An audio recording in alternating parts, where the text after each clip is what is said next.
व्यापाऱ्याच्या हातात आहे का बाजार भाव ठरवणं, परंतु असं मुळीच नाही. तुम्ही लक्षात घ्या, 2019 ला कांदे 200 रुपये प्रति किलो विकले.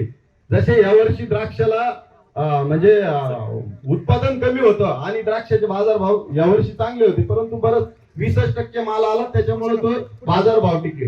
हीच परिस्थिती 2019 ला होती. तेव्हा पण कांदे शेतकऱ्यांचे याच व्यापाऱ्यांनी घेतले. पर किलो 200 रुपयापर्यंत रेट गेला होता. प्रत्येक शेतकऱ्याला आपल्याला माहिती, मिनिमम 100 रुपये तरी कांदे विकायचे.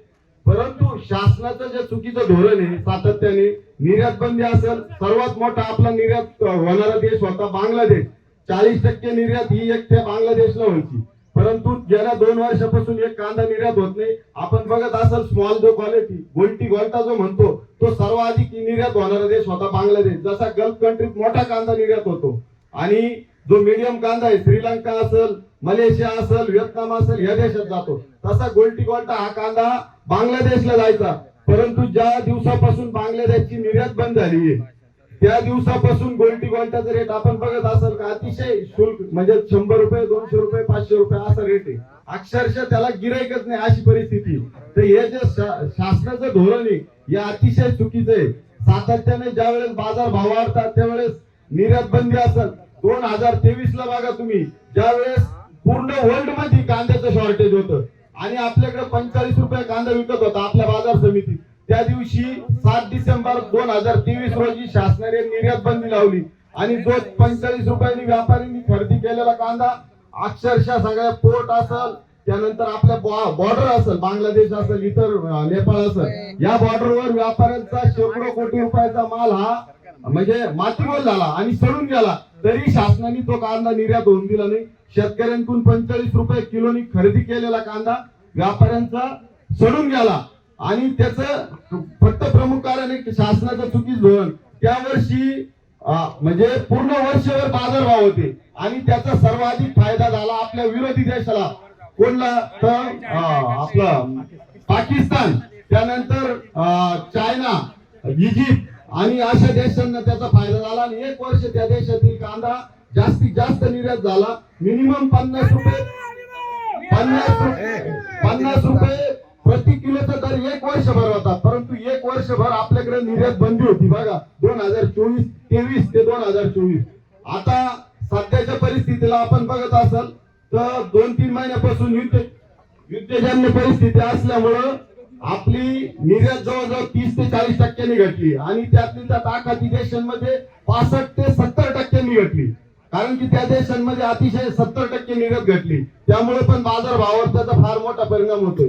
त्यातली त्या सध्याच्या परिस्थितीला डिझेल मिळत नसल्यामुळे येत्या काळात अजून बी याचे बाजार भाव कमी होण्याची शक्यता आहे. कारण की ट्रकांना डिझेलच मिळत नाही, म्हणजे जर परराज्यात माल पाठवायचा तर तो पाठवायचा कशाने? आज ट्रान्सपोर्टर ट्रक देत नाही, ते सांगते आम्हाला डिझेल देणार असेल तर आम्ही तुमचा माल लोड करू, अन्यथा तो माल लोड करणार नाही. म्हणजे ही पण गोष्ट शासनाने लक्षात घेतली पाहिजे. जर डिझेल पेट्रोल मिळणार नसेल तर ते वाहन चालू कसं, दळणवळण व्यवस्था कशी काय चालत?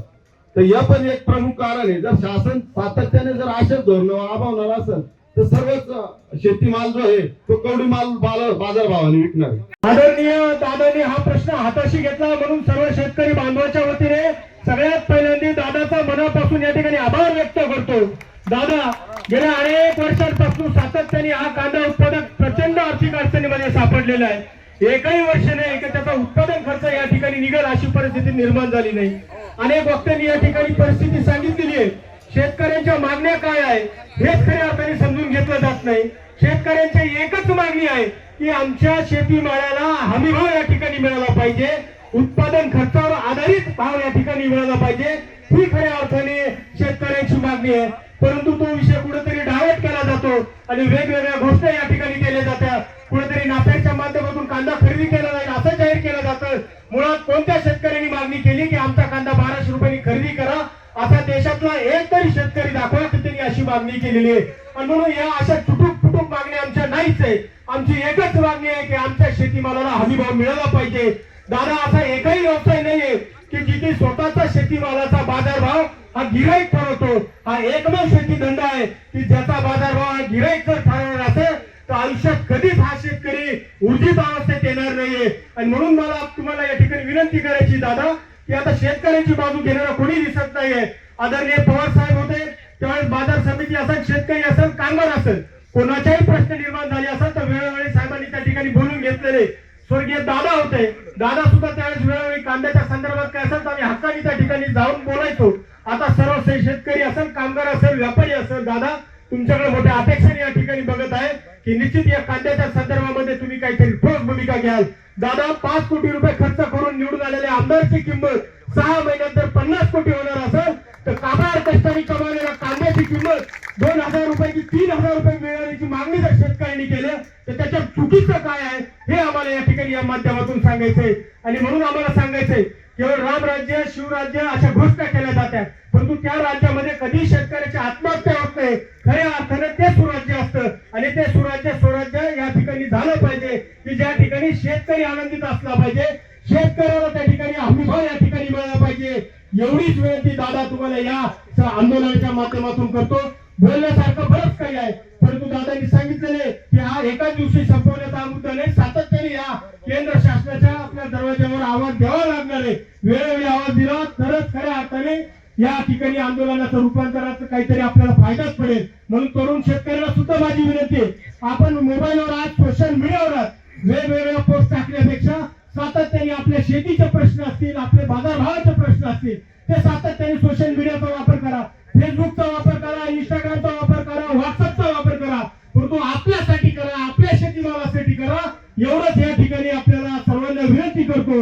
आणि मला या ठिकाणी बोलणे संधी दिली, आपण सुद्धा या ठिकाणी उपस्थित झाला. दादा, तुम्ही सुद्धा सकाळी आम्हाला दादा सांगितलं नोपर्यंत या दादा 8:30 या ठिकाणी आले, सगळ्यांची धावपळ या ठिकाणी झाली. दादा, तुम्ही आला त्याबद्दल आभार व्यक्त करतो. लंके साहेब सुद्धा या ठिकाणी आलेले आहेत, बघे साहेब सुद्धा आहेत, भुसारा साहेब आहेत, दत्तू पाटील आहेत, सर्व या ठिकाणी आंदोलनाला आले, त्याबद्दल आभार व्यक्त करतो. थांबतो.